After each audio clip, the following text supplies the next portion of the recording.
Hey guys, welcome to Heavenly Sent Podcast. This is the first episode that we're shooting, and I'm so excited that you joined me right here in my living room. And I just invite the Holy Spirit here to help me with this because, just for a heads up, this is not an easy topic to talk about, but I really felt led to share this. I felt led to share this. I'm like, we're going to go this deep in Heavenly Sent Part 1. We're going to go this deep. So, yeah, we're going to go this deep. But before we get started, welcome again. This is your host, Rose Wallace, and you have been invited to my life. I'm going to be sharing life stories, things that I've went through, things that I've overcame, what's happening in my life today. It's so many things. I have so much wisdom, and I'm excited to share this wisdom that I have with you. This is like I said, this is a sensitive topic. Hold up, before we get into it, make sure you like, subscribe, and support your girl. This is not easy, and we can't do it without you. So we need this to circulate all around the world, all around the country. Okay, so let's get into it. We're going to be talking about childhood trauma, molestation, and you can add in sexual assault as well. It's kind of go hand in hand. I think molestation and sexual assault go hand in hand. So we're starting off with that that topic, and it's a little hard to talk about, but I've been through the process, and I want this title to be from trauma to triumph because I overcame it and God was with me the whole time.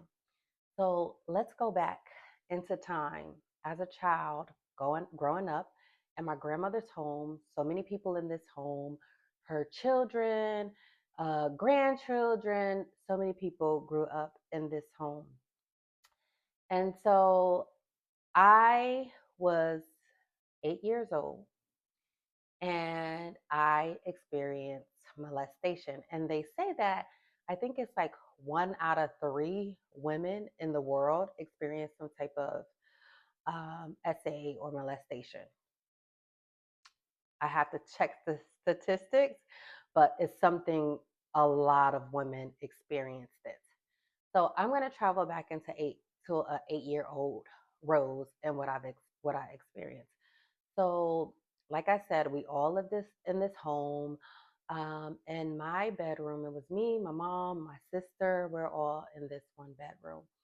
And my mom worked nights, so she wasn't there at night. She came in late, and we slept together actually. So I was molested by my uncle. Um, he would come in my room at night when my mother was gone and basically touch, um ask me like where certain parts was at, like where my breast is at. I'm 8 years old, like I'm flat chested, I have nothing. I'm like, I don't know, you know and just experience those type of I don't really remember to exactly what happened, but I remember being touched and like trying to touch my chest or put his private area in my face. Um, but I didn't do anything. I didn't do anything. I was just there as this young kid at the age of 8. And so I remember, this is what I do remember. It's really, like I said, a blur. Like I just remember this one specific time where I think some type of superpower came over me where I kind of plotted, like, I'm not going to say this happened all the time. This happened like randomly, like there wasn't like no kind of sequence. I actually don't even know how long it happened for, to be truly transparent with you. But this one situation that I remember, my mom bought me some PJs, and it's the kind of PJs that you pull up over your body, and it had like an elastic kind of up at the neck. And my younger self was like, he's not going to know how to take this off. Okay. So I plot this. This is what I'm wearing. This is what I'm wearing to bed. And guess what? He came in and he did not know. And he was asking me, and I did not know, allegedly. I'm like, I don't know. I don't know. So then he tries to like pull me up out of the bed and like take me out in the hall to like get into some light so he can see. And I was like holding on. I was like holding on my we have bunk beds. So I'm like holding on like no, no, no, no. And then this one specific time, I don't remember if this was the same time that that happened, but he actually said, do you want me to do this to my girlfriend and not to you? And I said yes. So I don't remember if that was the last time that it happened, but I think that was the case. He left me alone because I was like a fighter low key. Like I was very resistant. I was very like, get off of me. Like, uh, no, stop, please. But everybody, your offender gonna tell you not to say nothing or something's gonna happen to you, to your family. I don't remember what was the threat, but I know that I was told not to say anything. So fast forward, after that happened, we end up moving into our own place. Like I was, I guess, 12 years old when we moved into our own apartment. Me, my mom, my stepdad, and my sister and my brother. And so then I want to just fast forward from that point to like my life and how that affected my life.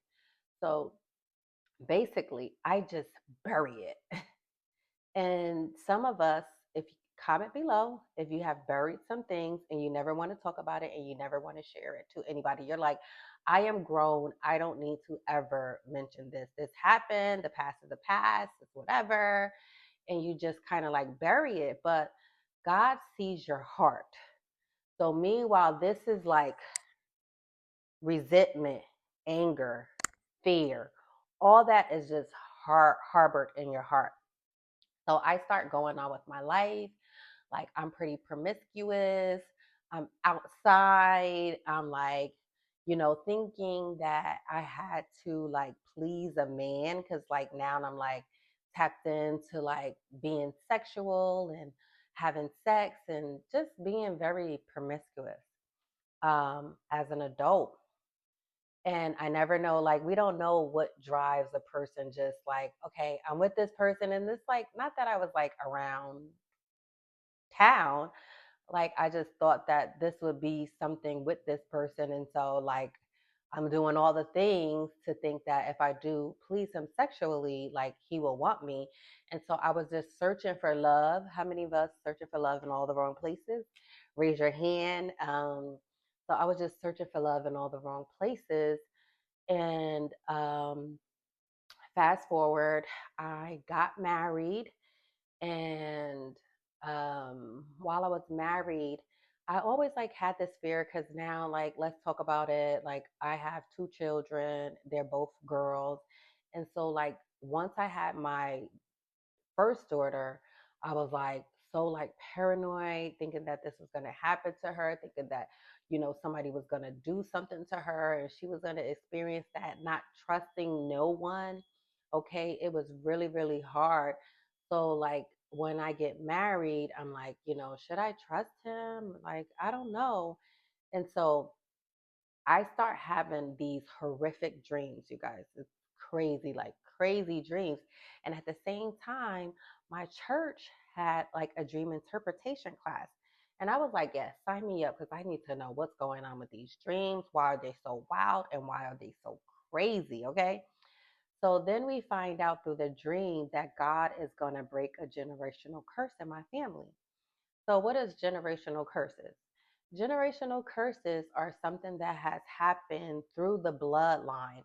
Like it could have started with your great grandparents, it could have started with even before that, and it just every single bloodline it hits.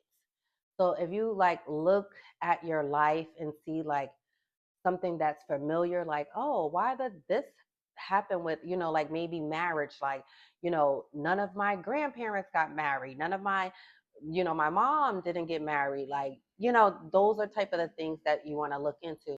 So I'm like, okay, how is it going to get done? What pastor do I need to go to break this generational curse? And I did not have to go to anyone. It came to me. I was in church, and this lady, she gets up, she's telling a story, her whole life story, y'all. And I'm like, this is my life she's telling. This is my life story she's telling. So as I'm there, I see, like, how a camera, like, it's like it takes the picture and it go like one of the big like professional cameras. So that's what happened. And then this light, big light flash. I saw nothing but a big bright white light. So I'm like, that's weird, but I need to go up to this woman because she's telling my story, and I need to let her know like she preached her butt off, and this is my story. So I tell her this. There was some other women that were with her as well. So the one woman hugged me, and she's hugging me, and she's like, "It's not your fault what happened to you when you were 8 years old." You guys, I fell to the floor crying. Like, how is this woman telling me that I was molested and he came in my room and what he did in church? I'm on the floor. I'm screaming because you know why I'm screaming? Because I have held this in for so long. I did end up sharing, I did end up telling, but it was like in my 30s that when I finally felt like I need to tell my family, I need to share what happened to me. So I'm on the ground, I'm crying. You guys, all the all the ministers, all the pastors, they were all women. They came over and they prayed that thing off and they broke that curse. Okay? So don't tell me that God does not see what's going on in your life, that God is not with you. Like, yeah, why did this happen to me, God? Like, why me? Because we live in an evil, broken world. Okay, that's why it happened. But he had a plan to break it, and he had a plan to do it through me. So that's why I call it from trauma to triumph, because guess what? That is not going down, that's not carrying down in my bloodline, because God said, I'm going to break that with you. Why did he chose me? I don't know. I just had this deep search for wanting to really experience God and just really wanting to love God. And, and when He does stuff like that, you're like, you got to be real. There is no denying when you have an encounter with God. So God wanted to heal me. So I went through a process of healing. I went through a process of constantly forgiving Him. Like it was, I'm good now. I'm good now. But it took some time. I had to constantly forgive him. I had to constantly forgive them. These things played in my mind constantly. Constantly, I would have a flashback. Constantly after I had opened it up. So now I'm like, now I feel like the fear is gone. Like with me thinking that somebody is going to do these to my daughters. Guys, I opened up to my daughters and told them. Like I told them at young ages, like my youngest daughter is 11. Like she knows everything. I don't believe in that hide secrecy, don't tell nobody. I don't believe it. And I'm so glad that we went through this moment of seeing like how this was done in the industry and how people were coming out and saying this happened to me and this happened to me, because it's hard. You don't know what it's like unless you dealt with that type of trauma. So I'm here to tell you, if you have dealt with that type of trauma, like there is a process. You can't just bury it and be like, I'm good. No, you're not. You're not good. You have to heal your soul. Your soul was wounded. Your soul was broken because of the trauma. So I hope with me sharing this story, I am good. Girl, I am healed. I love myself. I value myself. Like I didn't value myself. I would give my body away to people that I thought that they wanted me. They wanted to be with me, but all they wanted was my body. And that's what the trauma did to me. But God had a better plan for my life. And I'm here to tell you, if he did it for me, girl, he gonna do it for you.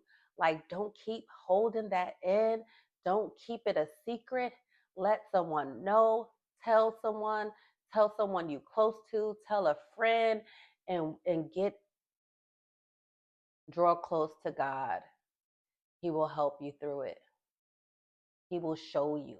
He will love you, because all this time I was searching for this love that I thought that I had to use my body for, which was actually the love of Jesus that I needed, because I didn't know him like that. I just knew of him and I dipped and dabbled, and now we have a full-on relationship and we are locked in. And so I know that this episode was the first episode that he wanted me to do, because he gave it to me in a dream. And it was like my uncle was like, I'm going to do this to you. And I said, no, I'm going to tell everybody. I'm going to tell everybody. And that is the freedom. It's no more anger. It's no more envy. It's no more like wanting something bad. I actually pray for him. I actually pray for him. So vengeance does not belong to us, says the Lord. It belongs to him. So we have to release, we have to forgive, and we have to heal. We have to go through the healing process. So I feel like I'm complete with this episode. I feel like I put out there what was needed to put out there.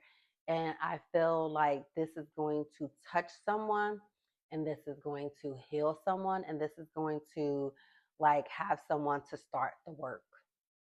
Like, even if you have to start it with therapy, but just start the work, because it's too much weight internally that we don't even know that we're feeling. It's just like, this is how I am. No, no, that's not how you are. That's what the trauma told you how you are. But we are triumph over here. We triumph. We win. All we do is win. We're victorious. No matter what happened in my life, I've overcame it, and I'm here, and I'm still here, and I'm filled with joy, and I'm filled with peace, and I'm filled with love, and I don't have that fear, because fear comes from the enemy. God did not give us fear. He said, gave you a spirit of love, joy, peace, and a sound mind. That's what he gave us. But the enemy wants us to live in fear. So I hope this helps somebody. Please share this. Please just share this on your page. Share this everywhere. Share this with your family. Share this with your friends, because who knows? They could be going through it. Your bestie could have went through this but don't want to share it, because the way the statistics are set up, so many people have went through this. So I'm just glad that I'm able to share some parts of my life with you. And I hope that we continue this journey together. There are so many things, so many obstacles, so much wisdom that I have that I want to share with you, because I want us women to win. I want us to tap into that power. Like, even at the age of 8, like, I tapped into some power where I thought about something like, hey, I'm about to do this. Like, you ain't about to get me. Now, why would an 8-year-old think of something like that and think of a garment? God puts on the garment, and this garment saved me from being messed with that night. And it probably was the end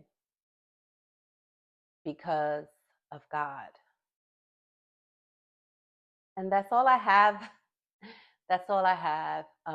Keep coming back. I don't know what we're going to talk about next week. I don't know what the next episode is going to be about, but I plan on doing this once a week.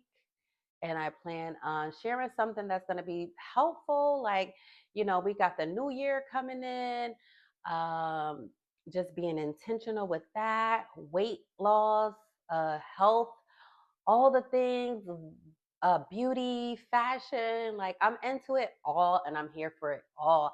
And I just believe like this Heavenly Sent podcast is just going to just bless this algorithm. And I just pray that it goes out to everybody all across the world, people who need it, people who needs to hear this. So girl, comment below.